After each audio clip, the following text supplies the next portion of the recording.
So hello everyone, welcome to civil Seva Margdarshan. 34वें दिन के notes का डिस्कशन लेकर हम आए हैं। आज के टॉपिक्स में एटमॉस्फेयर, क्लाइमेटोलॉजी, ये सब चीज़ें हम लोग को देखना है। तो सबसे पहले इसके नोट्स को डिस्कस करते हैं। एटमॉस्फेयर और क्लाइमेटोलॉजी के बारे में अगर बात करें तो एटमॉस्फेयर का कॉम्पोजिशन, जो स्ट्रक्चर और कॉम्पोजिशन वाला पार्ट है, तो आप हम लोग बहुत बचपन से पढ़े आ रहे हैं। 78%, 21%, ठीक है, नाइट्रोजन, ऑक्सीजन, बाकी सारे गैसेज रिमेनिंग। तो वही टेबल यहाँ पर भी दिया है, 78.08, ऑक्सीजन 20.95, फिर आर्गन है, फिर कार्बन डाइऑक्साइड, ये सारा कुछ ठीक है ना। अब यहाँ पे आपको क्या देखने को मिलेगा कि जो हम लोग बात करते हैं आपको फंक्शन ऑफ एटमॉस्फेयर की, तो ये क्या कर रहा है, तो हमारे हार्मफुल सोलर रेडिएशन जो है, यूवी रेज, उसको बचाता है, जैसे ओजोन के थ्रू। अर्थ का टेम्परेचर बैलेंस बनाए रखता है, ग्रीन हाउस इफेक्ट जिसको बोलते हैं। रेस्पिरेशन के लिए आपको ऑक्सीजन दे रहा है, प्लांट्स को फोटोसिंथेसिस के लिए CO2 दे रहा है, और वेदर और क्लाइमेट प्रोसेसेस के लिए एक मीडियम के रूप में काम करता है एटमॉस्फेयर। टेम्परेचर इन्वर्जन किसको बोलते हैं? तापमान का उल्टन जिसको बोलते हैं। तो क्या होता है कि एक नॉर्मल जो लैप्स रेट है, जैसे कि हम लोग पढ़ते हैं कि नॉर्मल लैप्स रेट क्या है, 6.5 डिग्री टेम्परेचर जो है वो हाइट के साथ 1 किलोमीटर बढ़ने पर 6.5 डिग्री टेम्परेचर कम हो जाता है ऑल्टीट्यूड के साथ। लेकिन जब ये नॉर्मल लैप्स रेट फॉलो ना हो और टेम्परेचर बढ़ने की जगह घटने लगी ऑल्टीट्यूड के साथ, ये कहलाता है इन्वर्जन ऑफ टेम्परेचर। ठीक है, तो इन्वर्जन का कंडीशन क्या होता है? तो जब कूलर डेंसर एयर जो है, ठंडी और घनी हवा जो है वो सरफेस के पास ही ट्रैप हो जाए और गर्म हवा ऊपर चले जाए, तो इस कारण से स्टेबल एटमॉस्फेयर होगा और सप्रेस्ड कन्वेक्शन आपको देखने को मिलेगा। ठीक है, तो मेजर टाइप्स ऑफ इन्वर्जन अगर देखें हम लोग, तो रेडिएशन इन्वर्जन ये रात के समय में आपको होगा, ग्राउंड जो है बहुत तेजी से ठंडा हो जाता है, सरफेस एयर ठंडा हो जाता है। वैली इन्वर्जन, तो कोल्ड एयर जो है वो वैलीज और में जाकर सेटल हो जाएगा, नीचे जाकर। फ्रंटल इन्वर्जन, वार्म एयर जो है वो ओवर रन कर देता है कोल्ड एयर को फ्रंट के अलोंग, जो फ्रंट के साथ चलते हुए। और सब्सिडेंस इन्वर्जन जो है कि एयर जो है वो हाई प्रेशर सिस्टम में अगर आप देखेंगे तो डिसेंड करता है और कंप्रेस करके जो है वार्म जो एयर है उसको कूलर से ऊपर वो पहुंच जाता है। ठीक है, अब टेम्परेचर इन्वर्जन का असर क्या पड़ रहा है? तो एयर पॉल्यूशन इस कारण से ट्रैप हो जाते हैं, तो स्मॉग बन जाएगा। एयर पॉल्यूशन ट्रैप होगा तो क्या बन जाएगा? स्मॉग बन जाएगा। फिर हम लोग अगर बात करें तो फॉग और मिस्ट जो है वो ज़्यादा परसिस्टेंट हो जाएगा। क्रॉप डैमेज, एविएशन को डिसरप्शन होगा, यानी कि जहाज वहाज को उड़ाने में दिक्कत आती है। ठीक है, फिर हम लोग बात करते हैं तो वर्टिकल ग्रोथ जो क्लाउड्स का है उसको रोकता है, जिसके कारण से थंडर स्टॉर्म्स जो है वो कम होंगे। ठीक है, जिससे Delhi winter smog, Kullu Kashmir valleys में ये वैली इन्वर्जन जो है बहुत फ्रॉस्ट क्रिएट कर देता है। ये सारा इस कारण से आपको देखने को मिलेगा। ठीक है, अब बात करते हैं किस चीज़ का, तो इंसोलेशन और हीट बजट का। इंसोलेशन मतलब इनकमिंग सोलर रेडिएशन, और हीट बजट समझिएगा ध्यान से। तो जो सन से जो हम लोग एनर्जी रिसीव कर रहे हैं शॉर्ट वेव रेडिएशन में, और इसको कैलोरी पर स्क्वायर सेंटीमीटर पर मिनट के या वॉट पर स्क्वायर मीटर के अंदर जो है हम लोग क्या करेंगे, इसको अरेंज करते हैं, मतलब मेजर करते हैं। अब इंसोलेशन कौन कौन से फैक्टर के द्वारा अफेक्टेड है? तो latitude, angle of sun rays, length of day, transparency of atmosphere और डिस्टेंस फ्रॉम द सन, ये सब कुछ जो है वो कितना अमाउंट का सोलर रेडिएशन हम लोग लेंगे एक्से मतलब आएगा, पहुंचेगा, ये सब डिपेंड करता है इन फैक्टर्स के ऊपर। ठीक है, अब इनकमिंग सोलर रेडिएशन की अगर बात करें तो इसका किस तरह से ये पूरा डिवाइड होगा वो देखिए। तो अर्थ सरफेस एब्जॉर्ब कर लेता है 51%। ठीक है, एटमॉस्फेयर यानी जैसे ओजोन क्लाउड से 16%, क्लाउड के द्वारा वापस रिफ्लेक्ट हो जाते हैं 20%, सरफेस के द्वारा रिफ्लेक्ट होते हैं 4%, और एटमॉस्फेयर में स्कैटर हो जाते हैं 6%। ठीक है, आउटगोइंग लॉन्ग वेव रेडिएशन जो यहाँ से वापस जा रहे हैं अर्थ के सरफेस से रेडिएट होकर, तो 70% ये रेडिएशन आपको दिखेगा।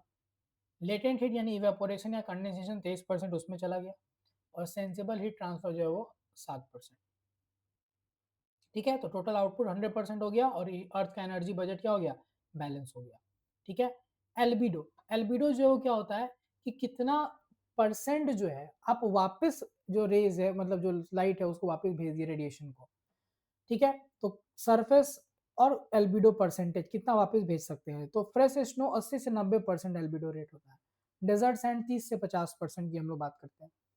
Then we talk about forest 10 से 20%, ओशियन 10 से 15, और ग्लोबल एवरेज देखें तो 30%। जितना ज़्यादा एल्बिडो उतना रिफ्लेक्शन, तो उतना कम हीट एब्जॉर्ब किया जाएगा। ठीक है, हीट ट्रांसफर का जो मैकेनिज्म है, तो आपको फेमस में के मैकेनिज्म रेडिएशन, कंडक्शन, कन्वेक्शन और एडवेक्शन, जिनको विकिरण, चालन, संवहन और प्रसरण कहते हैं। रेडिएशन अगर देखेंगे तो डायरेक्ट इलेक्ट्रोमैग्नेटिक वेव से ट्रांसफर होता है, जैसे सन की रेज। कंडक्शन जब मॉलिक्यूल टू मॉलिक्यूल ट्रांसफर होगा, जैसे ग्राउंड हीटिंग एयर। कन्वेक्शन जब एयर का वर्टिकल मूवमेंट होता हो, तो हॉट एयर ऊपर जाएगा, क्लाउड फॉर्म करेगा। एडवेक्शन जो है जब हॉरिजॉन्टल मूवमेंट होता है। ठीक है, इंसोलेशन और हीट बजट अगर देखेंगे तो कुछ एक्स्ट्रा पॉइंट यहाँ पे, जैसे एल्बिडो तो आप लोग समझ गए यहाँ पर। अब आते हैं हम लोग प्रेशर बेल्ट के ऊपर। ठीक है, एटमॉस्फेरिक प्रेशर और पहले प्रेशर बेल्ट क्या है वो हम लोग समझते हैं। तो जो एयर जो है, जो वजन अर्थ के सरफेस पे एग्जर्ट करता है, वही कहलाता है एटमॉस्फेरिक प्रेशर। ठीक है, वो क्या कहलाता है? एटमॉस्फेरिक प्रेशर कहलाता है। अब यहाँ पे समझना क्या है हम लोगों को कि ये मिली बार में मेजर किया जाता है या हेक्टोपास्कल में। और ग्लोबल प्रेशर बेल्ट की अगर हम लोग बात करें, तो चूंकि अर्थ सरफेस का बराबर हीटिंग नहीं होता है और अर्थ का रोटेशन भी होता रहता है, तो बहुत सारे जोन जो है हाई और लो प्रेशर के बनते हैं। जैसे इक्वेटोरियल पे लो प्रेशर बेल्ट बनता है, सब ट्रॉपिक पे हाई प्रेशर, फिर सब पोलर पे लो प्रेशर और पोलर पे हाई प्रेशर बेल्ट का फॉर्मेशन होता है। ठीक है, फिर सीजनल शिफ्टिंग की अगर बात करें प्रेशर बेल्ट्स का, सीजनल शिफ्टिंग की हम लोग अगर बात करते हैं, तो यहाँ पे आपको दिखेगा कि जो प्रेशर बेल्ट है वो जून के समय नॉर्थ शिफ्ट होता है और दिसंबर में साउथ की तरफ, क्योंकि सन का भी एपरेंट मूवमेंट हो रहा है। और this shifting is the basis of monsoon formation in south Asia, और इसी कारण से मानसून का फॉर्मेशन होता है। ITCZ वगैरह का शिफ्टिंग, ये हम लोग आगे भी पढ़ेंगे तो आपको समझ में आएगा। कुछ ग्लोबल विंड सिस्टम को देखिए अगर, तो ट्रेड विंड्स। ठीक है, अब ट्रेड विंड जो है वो सब ट्रॉपिकल हाई से इक्वेटर की तरफ चलती है, नॉर्थर्न हेमिस्फीयर में डिफ्लेक्ट करता है ये राइट कोरियोलिस फोर्स के कारण, और बाद में ये नॉर्थ ईस्टर्न ट्रेड विंड्स बन जाता है। ये ITCZ पे कन्वर्ज करते हैं। वेस्टर्लीज यानी पश्चिमी हवा जब सुनते हो, तो ये सब ट्रॉपिकल हाई सब पोलर लो, और ये दाहिने तरफ ये भी डिफ्लेक्ट करेगा, साउथ वेस्ट से नॉर्थ ईस्ट बन जाएगा। मिड लैटिट्यूड साइक्लोन्स जो है इसके फीचर्स हैं। पोलर ईस्टर्लीज, तो पोलर हाई से सब पोलर लो की तरफ ये जाएगा, अगेन ये भी राइट मूव करेगा और ये ईस्ट से वेस्ट ब्लो करता है। ठीक है, जो जोन जहाँ पे ट्रेड विंड्स कन्वर्ज करते हैं उसी को इंटर ट्रॉपिकल कन्वर्जेंस जोन बोलते हैं। ये लो प्रेशर, हाई रेनफॉल और थंडर क्लाउड्स के लिए जाना जाता है। ठीक है, कोरियोलिस फोर्स क्या होता है? तो कोरियोलिस फोर्स जो है वो एक एपरेंट डिफ्लेक्शन है मूविंग ऑब्जेक्ट्स का रोटेशन ऑफ अर्थ के कारण। अर्थ जो कि रोटेट कर रहा है, उस कारण से जो डिफ्लेक्शन होता है वही कोरियोलिस फोर्स आपको समझना है। इसका खोज गैस्पार्ड गुस्तावा डे कोरियोलिस ने किया था। नॉर्दर्न हेमिस्फीयर में ये राइट शिफ्ट होता है और सदर्न में लेफ्ट। सबसे ज्यादा पोल्स पे, जीरो कहाँ पे? इक्वेटर पे। ठीक है, ये विंड को कैसे अफेक्ट करेगा? ठीक है, तो ये हाई से लो प्रेशर जो है वो डायरेक्टली फ्लो नहीं करते हैं, कोरियोलिस फोर्स के कारण ये कर्व कर जाते हैं। जैसे ट्रेड विंड जो है वो वेस्टवर्ड कर्व करेगा, वेस्टर्ली जो है वो ईस्टवर्ड कर्व करेगा। ये काउंटर क्लॉकवाइज जो है वो रोटेट करते हैं नॉर्दर्न हेमिस्फीयर में, और क्लॉकवाइज करते हैं कहाँ पे? सदर्न में, यानी एंटी क्लॉकवाइज नॉर्दर्न हेमिस्फीयर में, क्लॉकवाइज सदर्न हेमिस्फीयर में। कुछ एग्जांपल्स आपको जिसका देखिएगा, वो यहाँ पे आपको कुछ लैटिट्यूड्स दिए गए हैं, वो देख लेंगे ध्यान से। नेक्स्ट, साइक्लोन और एंटी साइक्लोन। तो ट्रॉपिकल साइक्लोन फीचर क्या है? स्ट्रॉन्ग विंड, हेवी रेनफॉल, एक सेंटर में आई बनता है आँख, लो प्रेशर एरिया है। जैसे बहुत सारे साइक्लोन हमेशा आप सुनते रहते हैं, साइक्लोन फानी, ताउते, ये सब। टेम्परेट साइक्लोन क्या है? ये फ्रंट से रिलेटेड है, मिड लैटिट्यूड्स में होगा और ये वेस्ट टू ईस्ट ट्रैवल करता है। ट्रॉपिकल साइक्लोन के लिए कुछ अगर आप फेवरेबल कंडीशन देखोगे, तो 27 डिग्री या उससे ज़्यादा समुद्री जो टेम्परेचर है वो होना चाहिए, सी सरफेस टेम्परेचर। कोरियोलिस फोर्स कौन होना ज़रूरी है, और लो वर्टिकल विंड शेयर वहाँ पे देखने को मिलना चाहिए। ठीक है, there are certain local winds, इनको अलग अलग नाम से जाने जाएगा और कहाँ कहाँ ये मिलते हैं, तो आपको ये ध्यान रखना है। लू, नॉर्दर्न इंडिया, पाकिस्तान, जून मई के महीने में। फिर चिनूक, फोइन, मिस्त्राल, ये पूरा लिस्ट याद कर लीजिएगा, इस पे क्वेश्चन आना ही आना है, बहुत इंपॉर्टेंट है। ठीक है, ये ध्यान देंगे सब लोग। चलिए, आगे बढ़ते हैं, एयर मासेस, वायुमंडलीय पिंड जो होता है वो कैसे बनते हैं। तो air masses form when a large body of air remains stagnant over a uniform surface for several days। तो कहीं पर भी अगर आप देखोगे कि किसी एक सेम जगह सतह पे अगर कोई विशाल जो वायु पिंड है वो कंटिन्यूअसली स्टे करे तो वहाँ पे क्या बना देता है, वो एयर मास का फॉर्मेशन होता है, क्योंकि एयर को ग्रेजुअली टेम्परेचर मिल जाएगा, ह्यूमिडिटी और प्रेशर मिल जाता है उस सरफेस का। ठीक है, इसके लिए कंडीशन है large flat surface, stable atmospheric condition यानी कि कम या ना के बराबर हवा होनी चाहिए, और एक्सटेंडेड कॉन्टैक्ट टाइम सरफेस के साथ। ठीक है, अब यहाँ पे देखते हैं अगर, तो जो क्लासिफिकेशन है इनका on the basis of source region, तो कॉन्टिनेंटल ट्रॉपिकल हॉट डेजर्ट में, मैरीटाइम ट्रॉपिकल वार्म ओशियन में, कॉन्टिनेंटल पोलर कोल्ड कॉन्टिनेंट जैसे साइबेरिया, मैरीटाइम पोलर कहाँ पे बनेगा एयर मास, तो कोल्ड सीज जहाँ पे है, और continental Arctic frozen Arctic region में बनता है। अब दूसरा फ्रंट का फॉर्मेशन जिसके कारण टेम्परेट साइक्लोन्स होते हैं। तो it is a boundary between two air masses of different densities, usually temperature and humidity। कैसे बनते हैं, तो जब कॉन्ट्रास्टिंग एयर मास मिलेंगे तो वो मिक्स नहीं कर पाएंगे, तो इस अपने टेम्परेचर और डेंसिटी के डिफरेंस के कारण तो लाइटर वार्म जो है वो ऊपर चला जाएगा हेवियर कोल्ड एयर के, और इससे क्लाउड और रेनफॉल का फॉर्मेशन हो जाता है। ठीक है, ये हमारे फ्रंट्स होते हैं। टाइप में अगर देखें तो कोल्ड वार्म ऑक्लूडेड फ्रंट और स्टेशनरी फ्रंट।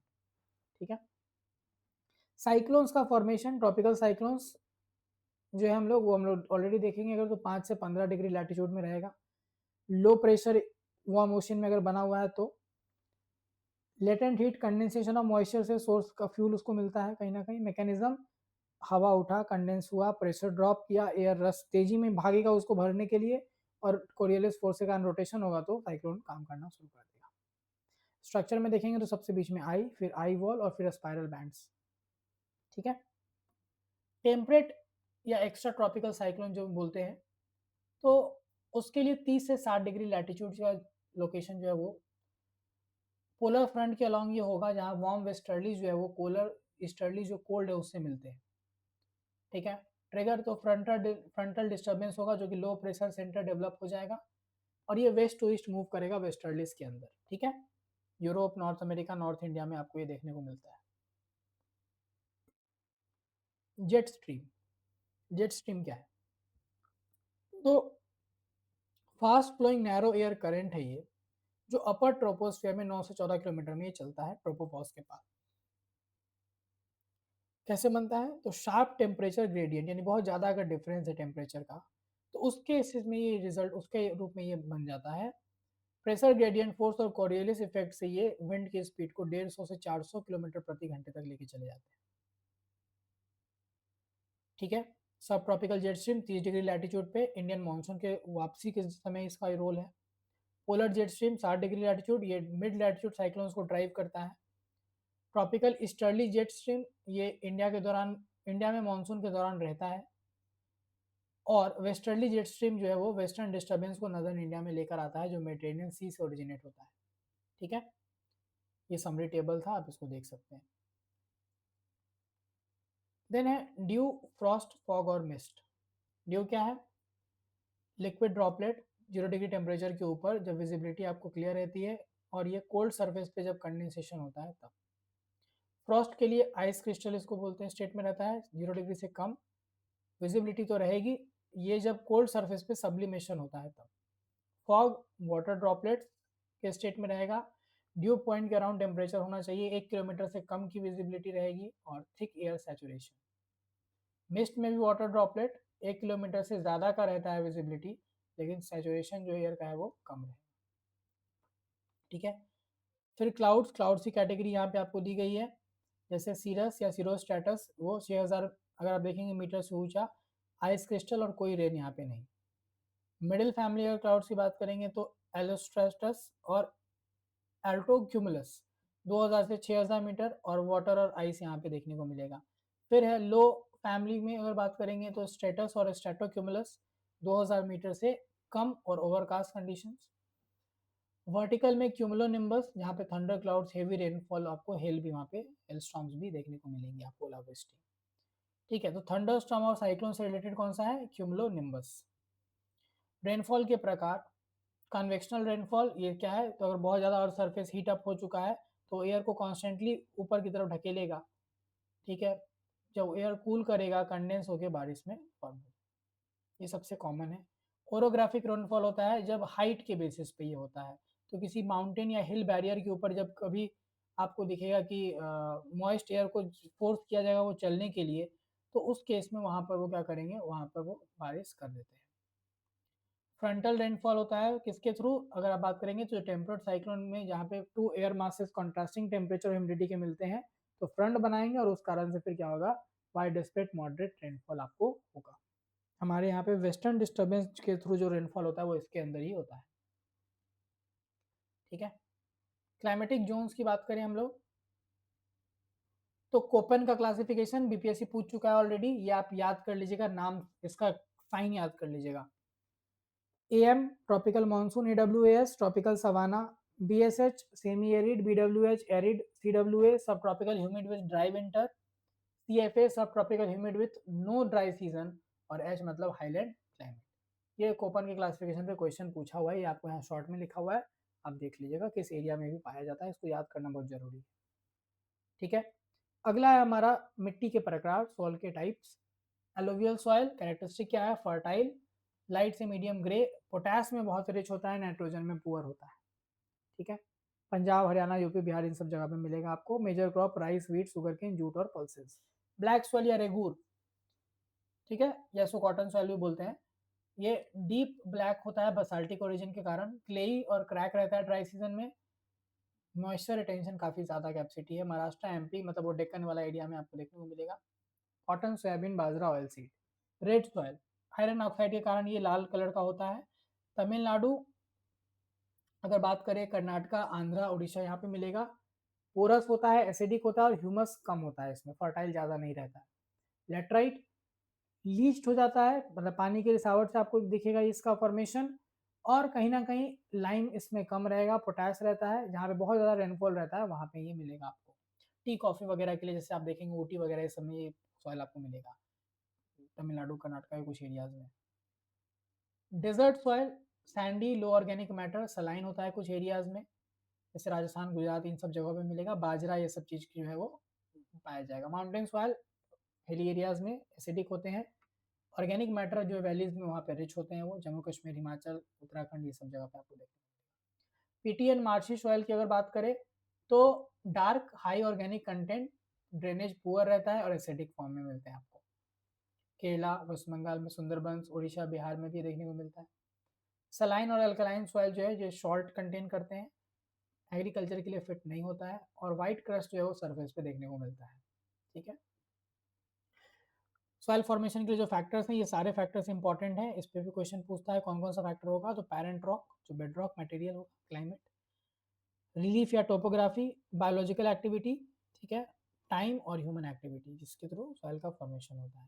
फिर यहाँ तक कुछ इंपॉर्टेंट फैक्ट्स लास्ट में यहाँ पे आपको दिए गए हैं, और फिर सॉइल के फॉर्मेशन के स्टेजेस है, weathering, leaching, humification, elevation and elevation, origin development जो ABCD ऑरिजन बनता है, और सॉइल का मैच्योरिटी होता है उसके साथ ही खत्म होता है, ठीक है। सॉइल इरोजन में कुछ कैटेगरीज पे क्वेश्चन पूछता है, जैसे शीट इरोजन, तो लार्ज एरिया में थिन लेयर सॉइल का रिमूव होगा। रील इरोजन क्या है, तो स्मॉल चैनल बनता है रनिंग वाटर से। गली इरोजन तो डीप कट हो जाएगा लैंड के अंदर, जैसे Chambal. Wind erosion, loose soil को एरिड रीजन में उड़ा के लेके चले जाएंगे। और लैंडस्लाइड जहाँ रैपिड मूवमेंट होगा इस चीज का, सॉइल डाउन स्लोप्स का, हिल्स में स्पेशली, ठीक है। सॉइल कंजर्वेशन मेथड और वेजिटेशन का रिसोर्स जो है वो आपको यहाँ पे दिया हुआ है। वेजिटेशन में हमारे यहाँ पे जो फेमस वेजिटेशन आप समझोगे तो ट्रॉपिकल एवरग्रीन, इसके लिए क्लाइमेटिक कंडीशन है हाई रेनफॉल 200 सेंटीमीटर से ज़्यादा। वेस्टर्न घाट, नॉर्थ ईस्टर्न स्टेट्स और अंडमान में मिलेगा। एबोनी, महागोनी और रोजवुड इसके एग्जाम्पल्स हैं। ट्रॉपिकल डेसिडुअस 100 से 200 सेंटीमीटर रेनफॉल, सबसे ज़्यादा यही इंडिया में पाया जाता है। सॉल्ट, टीक, बाम्बू आपको देखने को मिलेगा। Tropical thorn forest, arid climate, 75 centimetre से कम रेनफॉल। राजस्थान, गुजरात, हरियाणा, बबूल, कीकर, डेट पाम ये सब वहाँ मिलेगा। माउंटेन फॉरेस्ट हिमालयाज में, ओक, पाइन, देवदार, फर ये सब मिलता है, स्प्रूस वगैरह। मैंग्रोव फॉरेस्ट तो सुंदरबन, महानदी, गोदावरी में सुंदरी ट्री का फॉर्मेशन। और लिटोरल स्वाम्प फॉरेस्ट जो है वो डेल्टाज और रिवर स्टोरीज में बनाया पाया जाता है। केरला का बैक वाटर हो गया, उड़ीसा का कोस्टल एरिया हो गया, जहाँ कोकोनट और पैंडेनूस जो है ये सब आपको पाए जाते हैं। ठीक है, चलिए अब 34th डे का जो है वो हम लोग टेस्ट को डिस्कस कर लेते हैं लास्टली। सो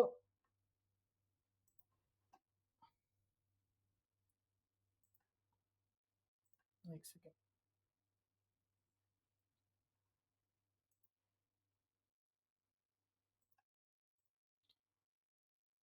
ठीक है।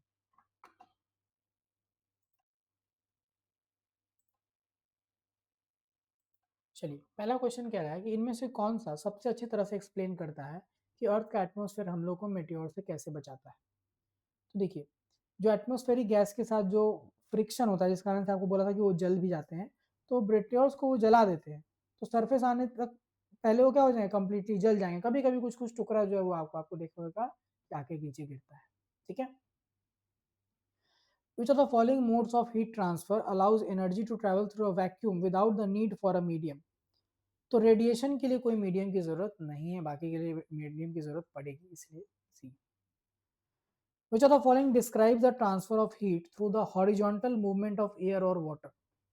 तो हीट का ट्रांसफर हॉरिजॉन्टल मूवमेंट एयर और वाटर से जो है वो इनमें से कौन सा जो है वो आपको एक्सप्लेन करता है, तो ये हॉरिजॉन्टल मूवमेंट बताया था, advection. Process by which earth receives short wave solar radiation and gives back long wave heat radiation or to space is known as which of the following। तो ये कहलाता है हीट बजट, जो हम लोग देखे थे कि बैलेंस हीट बजट हम लोग पेश करते हैं। How do surfaces with high albedo like snow and ice affect earth energy balance. Albedo जो है वो कैसे अफेक्ट करता है, तो ये कैसे करता है, जिसका हाई एल्बिडो मतलब सबसे क्या कर रहा है, ज्यादातर इनकमिंग सोलर रेडिएशन को वापस भेज देता है। What is a heat dome in the context of weather and climate phenomena. तो हीट डोम क्या है, तो देखिए ये एक हाई प्रेशर सिस्टम है जो वार्म एयर को ट्रैप करता है और लंबे समय तक हीट वेव्स को कहीं ना कहीं लेकर चले जाता है। हीट डोम इसी को बोलते हैं। व्हाट आर डोल drums in the atmospheric science. तो डोल ड्रम्स की अगर बात करें तो ये क्या होते हैं, ये इक्वेटर के पास लो प्रेशर एरिया होता है जहाँ विंड्स बिल्कुल काम स्टेज में रहता है और रेनफॉल काफ़ी ज़्यादा होता है। ठीक है, What significant astronomical event occurs around September 23rd each year। 23 सितंबर को कौन सा जो इवेंट है, एस्ट्रोनॉमिकल इवेंट है, वो होता है। तो 23 सितंबर को अगर आप बताएंगे तो वो होता है ऑटोमनल equinox in the northern hemisphere. और इस दिन आपको क्या देखने को मिलेगा कि जो सूरज है वो इक्वेटर के जस्ट ऊपर रहता है, तो डे और नाइट बिल्कुल बराबर रहता है। ठीक है, कोरियलिस फोर्स के बारे में कुछ स्टेटमेंट है। पहला, it deflect the winds to the right in northern hemisphere, ये सही है, हम लोग पढ़े हुए हैं। सदर्न में लेफ्ट सही है। It effect is zero at the equator and maximum at the poles, ये भी हम लोग पढ़े हैं, तीनों स्टेटमेंट सही है। कौन सा एटमोस्फेरिक सर्कुलेशन जो है वो लार्जेस्ट है और सबसे ज्यादा प्रोमिनेंट है इक्वेटर से लेकर 30 डिग्री लैटिट्यूड तक दोनों हेमियोस्फेयर में। तो जब हम बात करते हैं एटमोस्फेरिक सर्कुलेशन सेल की, तो ये सबसे ज्यादा जो हेडली सेल जो है वो 0 से 30 डिग्री पर फॉर्म करता है। ठीक है, देखिए ये जो इसका क्या बोलते हैं आपको, एटमोस्फेरिक सर्कुलेशन सेल जो है हेडली फेरल ये सब का नोट्स में नहीं मिला हुआ था, डाला हुआ है, ये गलती से छूट गया है। I will share a particular another notes जिसमें कि आपको ये समझा दिया जाएगा, वहां पे दिख जाएगा नोट्स में आपको। ठीक है, next, which type of cloud x tends vertically through the troposphere and associated with thunderstorm. Thunderstorm से कौन सा जुड़ा, अभी पढ़ा हमने, क्यूमुलोनिम्बस। नेसेसरी कंडीशन जो ट्रॉपिकल साइक्लोन के लिए चाहिए उसके बारे में कुछ कंडीशन यहाँ पे दिए हुए हैं, बताना है कौन कौन सा सही है। तो सी सरफेस टेम्परेचर कम से कम 27 डिग्री सही है। कोरियलिस फोर्स होना चाहिए सही है। Strong vertical wind shear is necessary for cyclone development. तो यहाँ पे देखिएगा स्ट्रॉन्ग नहीं, ये वीक होना जरूरी है। और प्री एग्जिस्टिंग लो प्रेशर होना चाहिए, सही 1 2 एंड 4। कुछ फीचर्स दिए गए हैं, आपको बताना है कि कौन सा जो है वो क्लाइमेट टाइप से रिजोनेट कर रहा है। 10 से 30 डिग्री लैटिट्यूड में कॉन्टिनेंटल इंटीरियर्स में पाया जाता है। टॉल ग्रासेस जो है वो आपको दिखेंगे। सीजनल फायर्स कॉमन है इन जगहों पे।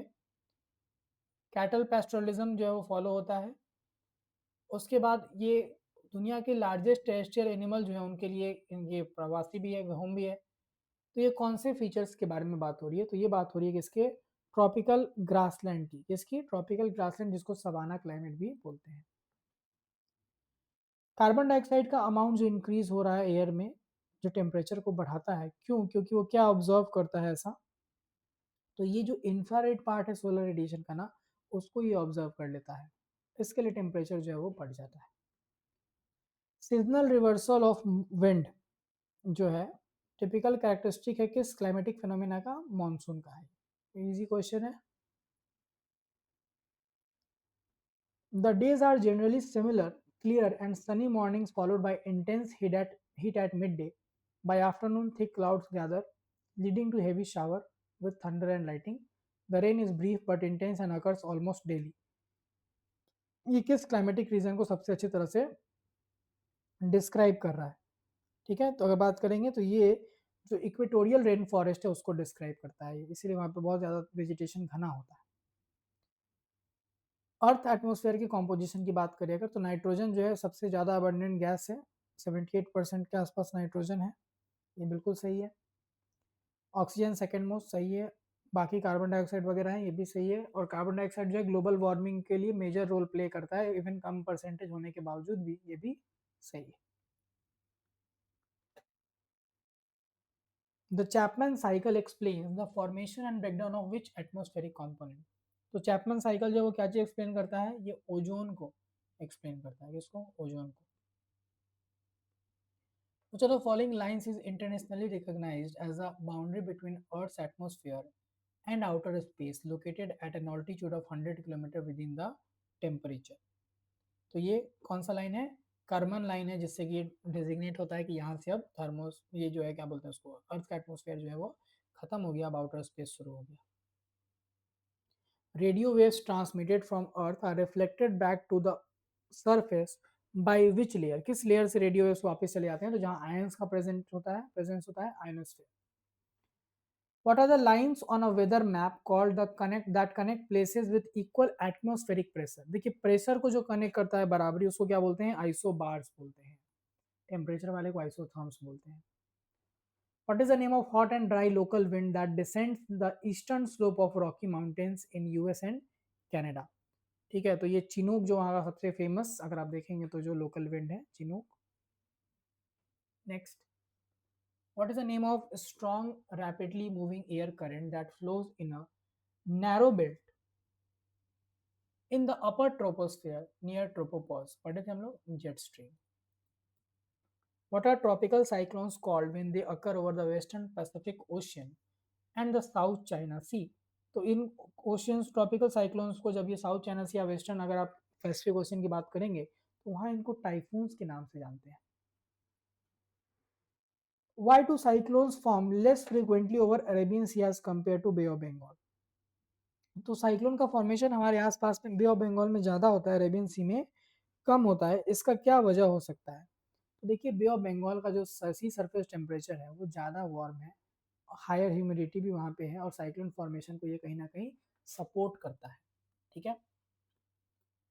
विच location is known to experience the highest frequency of lightning strikes on earth? सबसे ज़्यादा लाइटनिंग स्ट्राइक्स पृथ्वी पे कहाँ पे पाया गया है कि होता है? वो है Lake Maracaibo, Venezuela. What causes the Walker circulation या Walker cell in the equatorial Pacific reason?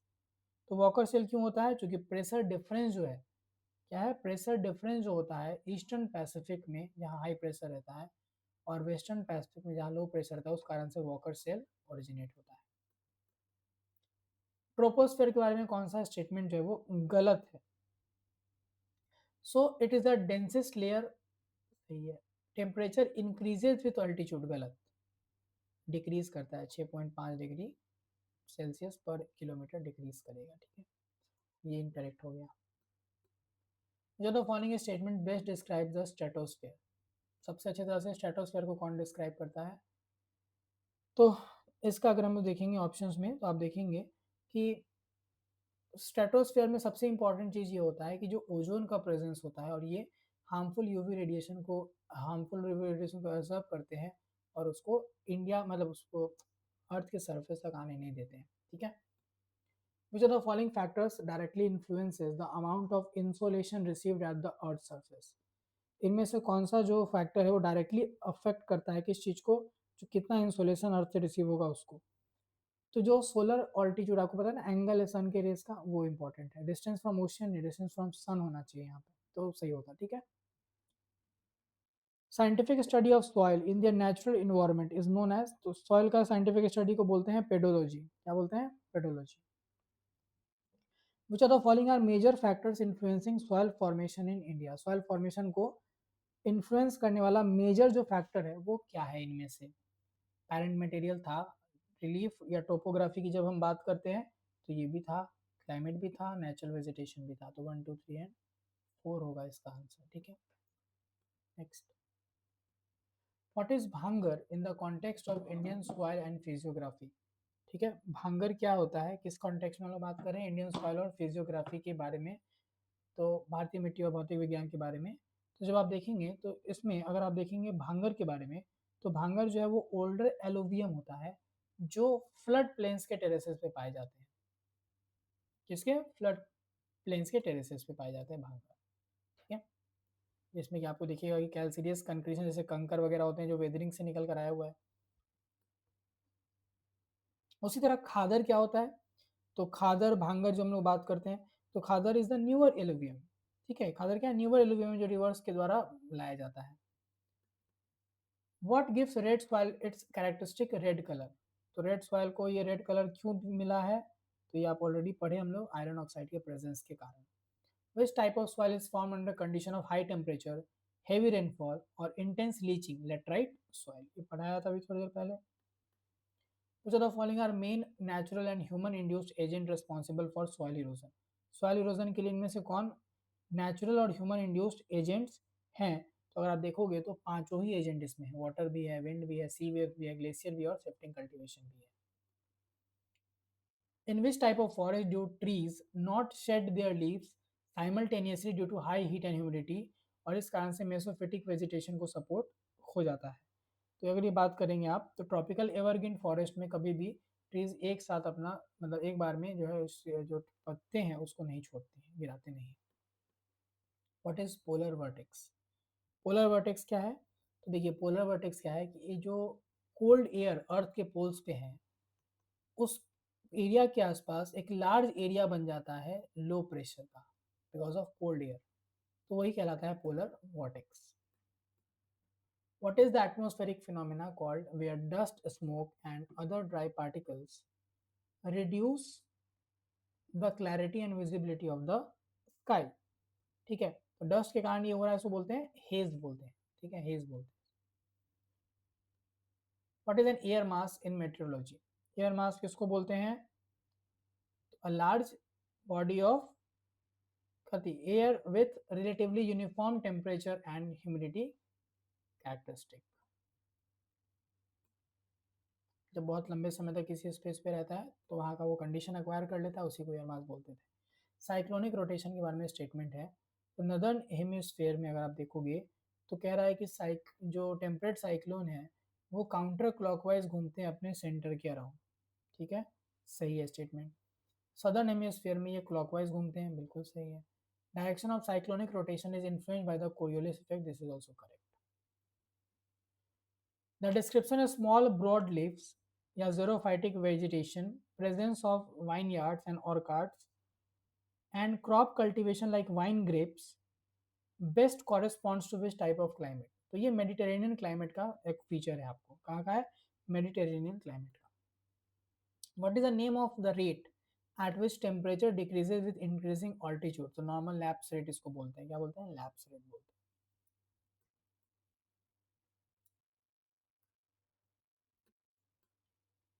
Consider the following statement. पहला है troposphere is thicker at the equator than at poles.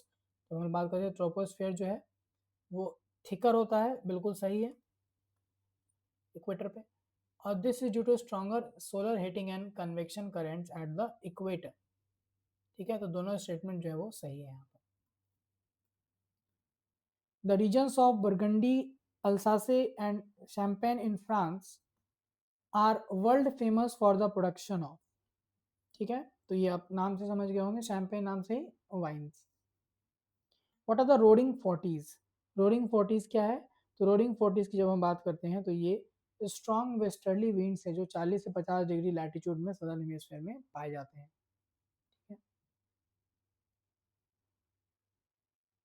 What is the upper boundary of the mesosphere called? Mesosphere के अपर boundary को क्या बोलते हैं? मीजोपॉज। क्या बोलते हैं? मीजोपॉज। Which of the following local winds originate in the Alps, blow through the Rhone Valley, and are known for being cold, dry, and of high velocity, drastically lowering temperature in southern France? दक्षिणी France में ये तापमान को बहुत ज़्यादा हद तक गिरा देते हैं। ये मिस्त्राल है। क्या है? Mistral. Last question. What is the term for the ratio of actual amount of water vapor in the air to the amount it can hold at saturation at the same temperature? It is now termed as relative humidity. क्या बोलते हैं इसको? Relative humidity बोलते हैं, सापेक्ष आर्द्रता बोलते हैं इसको। ठीक है, तो ये हमारा 34th डे का जो है वो टेस्ट का एक्सप्लेनेशन और नोट्स का एक्सप्लेनेशन था। कल 35th डे है, नोट्स में अभी थोड़ी देर में शेयर कर दूंगा। आप लोग पहले तो जो 2 दिन का बैकलॉग है उसको आप लोग कंप्लीट करें। 35th डे का जो लेक्चर है वो कल नहीं, वो परसों मंडे को आएगा। कल तो नहीं, आज तो मंडे हो ही चुका है, आज सॉरी संडे हो ही चुका है, मतलब मंडे के दिन ये हम अपलोड करेंगे। कल हम पटना में नहीं है तो I will not be able to record the lecture. ठीक है, चलिए, थैंक यू।